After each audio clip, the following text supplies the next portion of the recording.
Hello everyone, क्या हाल है आप लोगों के। आई होप, मैं आशा करता हूँ सब लोग बहुत बेहतरीन होंगे और बहुत अच्छे होंगे।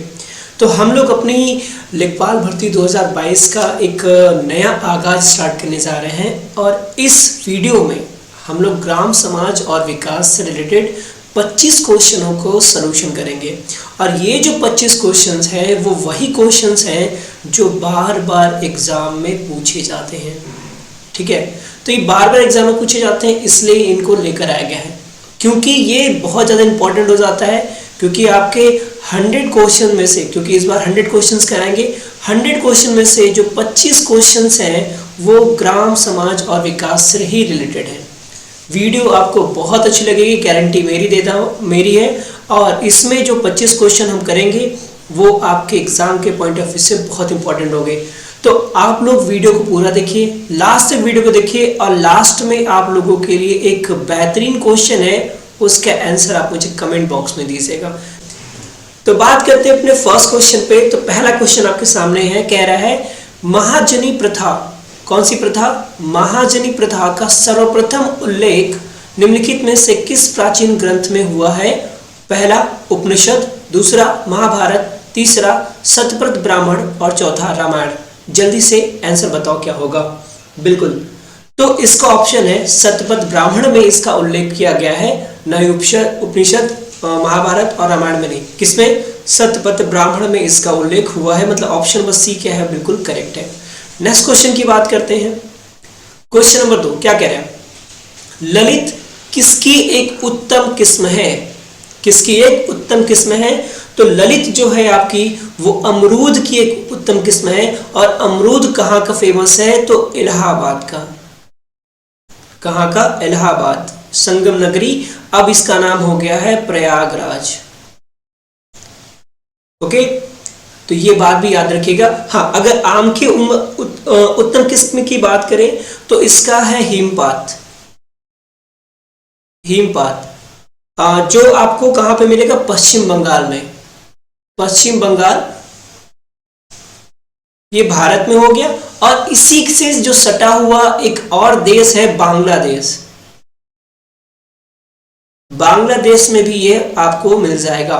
दूसरा, पपीते की बात करें तो पपीता का जो उत्तम किस्म है वो है अर्का। क्या है दोस्तों? अर्का है।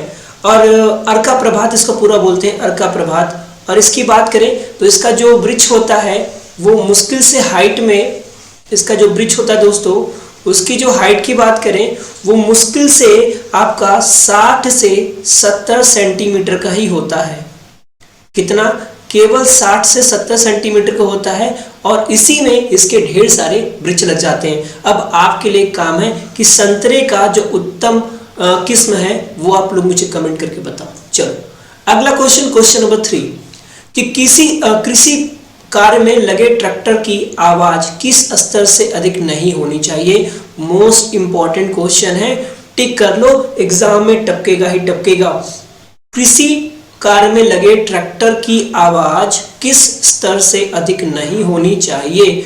तो किस स्तर से अधिक नहीं होनी चाहिए? देखिए 90 dB से, 90 dB से अधिक नहीं होनी चाहिए। अगर 90 dB से अधिक है तो वो ट्रैक्टर यूज में नहीं आ सकता। ठीक है, चलिए तो ऑप्शन नंबर सी क्या है इसका? सही है। नेक्स्ट क्वेश्चन चलते हैं, क्वेश्चन नंबर 4। क्या कह रहा है क्वेश्चन नंबर 4? माफ कीजिएगा, क्वेश्चन नंबर 4। तो क्वेश्चन नंबर 4 क्या है? देखिए क्वेश्चन 4 पे, कि और सभी कुछ प्रतीक्षा कर सकता है किंतु कृषि नहीं। और सभी कुछ प्रतीक्षा कर सकता है किंतु कृषि नहीं, ये वाक्य किसने कहा था? किसका उद्गार वाक्य है? तो ये वाक्य पंडित जवाहरलाल नेहरू ने कहा था। ये बात याद रखिएगा, ये भी मोस्ट इंपॉर्टेंट क्वेश्चन की श्रेणी में आता है।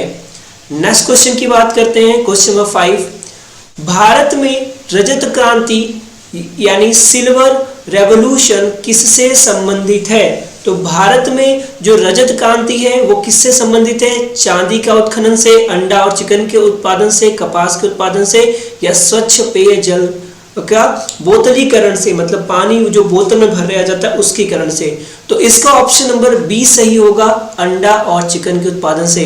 अभी मुझे बताना कितने लोग चांदी कह रहे थे, जरा नीचे कमेंट करके बताना कितने लोग चांदी कह रहे थे दोस्तों। अगले क्वेश्चन की बात करते हैं, क्वेश्चन नंबर 6। 25 क्वेश्चन है इसलिए थोड़ी सी तेजी से बढ़ेंगे हम लोग। कह रहे केसर के पौधे का कौन सा भाग उपयोग में लाया जाता है? पत्ती, पंखुड़ी, बहादेन या वर्तिकाग्र?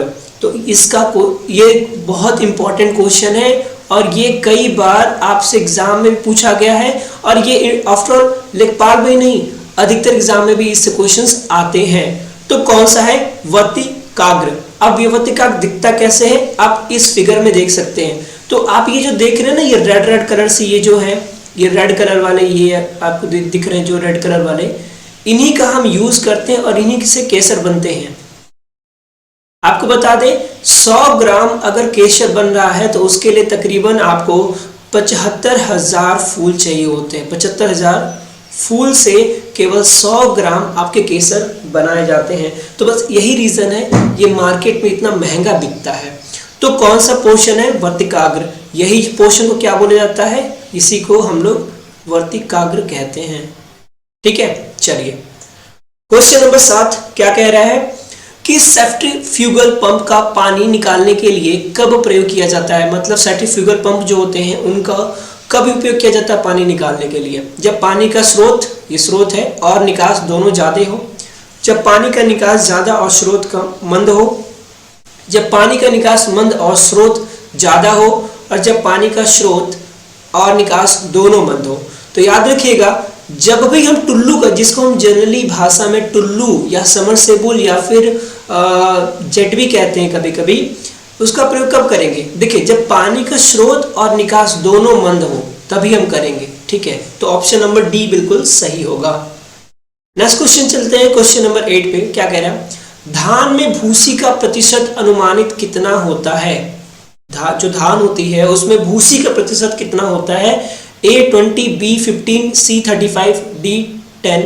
तो इसका होगा A 20%। 20% जो होता है वो धान में भूसी का होता है। ठीक, चलिए अगला क्वेश्चन नंबर 9 क्या कह रहा है कि चावल के उन्नत बीज के प्रति हेक्टेयर बीजारोपण दर होता है। चावल के उन्नत बीज के प्रति हेक्टेयर बीजारोपण किस दर से होता है? 15 किग्रा, 30 किग्रा, 10 किग्रा या 25 किग्रा? तो इसका ऑप्शन नंबर ए है 15 किग्रा। इसको नोट कर लीजिएगा कहीं ना कहीं, ये अच्छा है। अगला टॉपिक प्रश्न 10 कह रहा है 1 हार्स पावर बराबर होता है, ये भी मोस्ट इंपॉर्टेंट क्वेश्चन है। ये भी आपके एसएससी और रेलवे ग्रुप डी में भी कई बार पूछा जा चुका है, एसएससी में भी पूछा जा चुका है। ठीक है, और कई यूपी ट्रिपल एससी के एग्जाम में ये तो पूछा ही जाता है, तो ये इंपॉर्टेंट है। तो इसका ऑप्शन नंबर क्या हो जाएगा? Option number B. और ये तो प्रश्न कई बच्चों को पता भी होगा, है कि नहीं दोस्तों? ऑप्शन नंबर बी बिल्कुल सही है, 446 वॉट। अगला क्वेश्चन, क्वेश्चन नंबर 11 क्या कह रहा है? कूड़े से रहित राज्य, कूड़े से रहित ऊर्जा निर्माण में कौन कौन से राज्य अग्रणी हैं? कूड़े से हरित ऊर्जा निर्माण में कौन कौन से राज्य अग्रणी हैं? मोस्ट इंपॉर्टेंट क्वेश्चन, टिक कर लो, ये आएगा ही आएगा। कौन सा? उत्तर प्रदेश और पंजाब, झारखंड और उत्तराखंड, महाराष्ट्र और पंजाब, गुजरात और मध्य प्रदेश। तो इसका ऑप्शन कौन सा होगा? तो इसका ऑप्शन महाराष्ट्र और पंजाब है, option number C. Option number C, Maharashtra और पंजाब में सबसे ज्यादा कूड़े से हरित ऊर्जा का निर्माण किया जाता है। अगले प्रश्न की ओर बढ़ते हैं। अगला प्रश्न कह रहा है वैज्ञानिक अनुमान से इस ग्रह पर कितने वृक्ष हैं? वैज्ञानिक अनुमान से बात कर रहा है कि इस ग्रह पर कितने वृक्ष हैं। तो इस ग्रह पे वृक्षों की संख्या की बात करें तो वो है तकरीबन ऑप्शन नंबर बी 3 ट्रिलियन। कितने? 3 ट्रिलियन, मतलब 3 × 10⁻12 ब्रिचेस। ठीक है, यानी पेड़ है, सॉरी ब्रिचेस कह रहा हूं। ओके, चलिए अगले क्वेश्चन पे बढ़ते हैं। क्वेश्चन नंबर 13 क्या कह रहा है कि निम्नलिखित में से कौन सा अम्लीय धरती पर सफलता से उगाया जा सकता है? प्रश्न ध्यान से समझिएगा। निम्नलिखित में से कौन सा अम्लीय धरती पर सफलता से उगाया जा सकता है? मतलब इन फलों में से कौन सा अम्लीय धरती पर, मतलब जहां पे एसिड मतलब एसिड की मात्रा ज्यादा हो वहां पे उगाया जा सकता है? तो खीरा, फली, तरबूज या उपयुक्त में से कोई नहीं। तो सी ऑप्शन तरबूज, क्योंकि देखिए क्या होता है, तरबूज के बारे में बताएं तो जनरली हम इसको जो रेतीला एरिया होता है, रेतीला एरिया, हम वहीं पे इसको उगाते हैं, तो वहां पे क्या होता है, थोड़ा सा एसिडिक मात्रा ज्यादा होती है। प्रश्न नंबर 14 की बात करते हैं। कह रहा पूसा रसराज किसकी उन्नत किस्म है। फिर से देखिए, मैं एक वीडियो ही लेकर आऊंगा जिसमें फसलों की फसल, एक तरफ आपको फसल मिल जाएगा, दूसरी तरफ उसके उन्नत किस्म मिल जाएंगे, तो आपको याद करने में आसानी रहेगी। ठीक है, आप लोग कमेंट में करके बताना कि आपको ऐसा वीडियो चाहिए कि नहीं चाहिए। तो पहला पूसा रसराज किसकी उन्नत किस्म है। तो अगर पूसा रसराज की बात करें तो अभी हमारा क्या आया था, खरबूजा, तो ऑप्शन बी बिल्कुल सही है, ये इसकी उन्नत किस्म होती है। बात करें प्रश्न नंबर 15 की। कह रहा उत्तर भारत में गेहूं के फसल की हेर फेर किससे की जाती है। गेहूं की फसल की, तो याद रखिएगा गेहूं के बाद कौन सी फसल लगाई जाती है, तो हमेशा धान की फसल लगाई जाती है। उत्तर भारत का यही रहा है, पहले क्या होता है, गेहूं लगेगा, गेहूं की कटाई हो गई तो उसके बाद धान लग जाएगा, फिर धान की कटाई हो गई, फिर उसके बाद गेहूं लग जाएगा। जनरली यही चलता रहता है आपस में अदला बदली का। ठीक है, प्रश्न नंबर 16 की बात करेंगे। क्या कह रहा है कि कितने प्रतिशत में ग्रामीण परिवार की रसोई में परंपरागत लकड़ी, गोबर आदि से खाना बनाया जाता है। तो देखिए आज हम लोग भी मॉडर्न हो चुके हैं, लेकिन आज भी हमारे गांव में अभी भी लकड़ी और गोबर से ही खाना बनता है। तो अब ये बताना कितने प्रतिशत, तो याद रखिएगा 85% अभी भी ऐसे लोग हैं जिनके घर में लकड़ी और गोबर से खाना बनता है। चलिए प्रश्न नंबर 17 की बात करें। केवल कितने प्रतिशत ग्रामीण परिवार की रसोई में मिट्टी के तेल से खाना बनाया जाता है। कितने प्रतिशत, तो केवल 1% ही है जहां पे मिट्टी के तेल से खाना बनाया जाता है। अच्छा, मिट्टी के तेल से खाना बनाने का तात्पर्य ये हो गया, आपने देखा होगा स्टोव, तो अब स्टोव तो मिलते ही नहीं है, तो मिट्टी के तेल से कॉन्सेप्ट वाला खत्म हो गया। ठीक, चलिए प्रश्न नंबर 18 की बात करें। जोबो ग्रामीण खेती करने का तरीका कहाँ विद्यमान है। मोस्ट इंपॉर्टेंट क्वेश्चन है, मोस्ट इंपॉर्टेंट क्वेश्चन है ये, 1 नंबर आपको देके जरूर जाएगा कि जोबो ग्रामीण खेती करने का तरीका कहाँ विद्यमान है। हिमाचल प्रदेश में, मिजोरम में, उत्तराखंड में कि नागालैंड में। जल्दी से बताएं इसका आंसर क्या होगा। बिल्कुल ऑप्शन नंबर डी, नागालैंड में। डी बिल्कुल इसका सही आंसर है। प्रश्न नंबर 19 की बात करते हैं। प्रश्न 19 क्या कह रहा है, मिट्टी का कटाव सर्वाधिक किस प्रकार की मिट्टी में होता है। बलुई मिट्टी में, सिल्टी मिट्टी में, मटियार मिट्टी में कि उपयुक्त सभी में। तो बताइए कौन सा ऑप्शन सही होगा। प्रश्न नंबर 19 का कौन सा ऑप्शन सही होगा। तो याद रखिएगा जो बलुई मिट्टी होती है सबसे अधिक कटाव इसी में होता है, तो ऑप्शन नंबर ए बिल्कुल सही होगा इसका। नेक्स्ट प्रश्न की बात करते हैं। नेक्स्ट प्रश्न क्या है, कह रहा भारत में कुल सिंचित क्षेत्र है, यानी कितने प्रतिशत भाग में कुल सिंचित क्षेत्र है माना जाता है। तो वो है आपका 45%, 50%, 60% की 55%। तो ऑप्शन नंबर सी 60% जो है वो आपका सिंचित क्षेत्र है। ठीक है, चलिए प्रश्न नंबर 21 की बात करते हैं। कह रहा इस प्रदेश में प्रचलित धरातल की माप में से कौन सा सही नहीं है। Most important question. और मैं आपको एक बात बता दूं, यहाँ पे जो जितने क्वेश्चन लेकर आया हूँ वो सभी के सभी प्रीवियस ईयर के क्वेश्चंस हैं। ऐसा कुछ भी नहीं है कि जो नया क्वेश्चन हो, सबके सब प्रीवियस ईयर के क्वेश्चंस हैं, तो ये आपको काफी हेल्प करेंगे। क्या कह रहा है, इस प्रदेश में प्रचलित धरातल की माप में से कौन सा सही नहीं है, मतलब कौन सा सही नहीं है आपको ये बताना है। कह रहा है 20 कंचवासी इक्वल टू 1 बिस्वासी, 20 बिस्वासी इक्वल टू 10 बिस्वा, 20 बिस्वा इक्वल टू 1 बीघा, या 1 बीघा इक्वल टू 55 गुणे 55 वर्ग गज। तो याद रखिएगा इसमें जो 20 बिस्वासी है, जो 10 बिस्वासी, ये गलत है, बाकी सब सही है। मतलब ऑप्शन नंबर आपका बी सही होगा, क्योंकि यहाँ देखिए कौन सा सही नहीं है, तो जो गलत था उसी को आपको देखना था। और आजकल बोर्ड ऐसा ही क्वेश्चन देता है, 3 सही देगा 1 गलत देगा और वही पूछेगा कौन सा गलत नहीं है। तो इस नहीं वाले वर्ड को आप लोग ध्यान से देखिएगा, वरना आप लोग क्या करते हैं, आप लोग क्या कभी कभी मैंने भी अपने टाइम में गलतियां की हैं, मैं हमेशा इसको देखता नहीं था और सही वाला टिक करके चलाता था।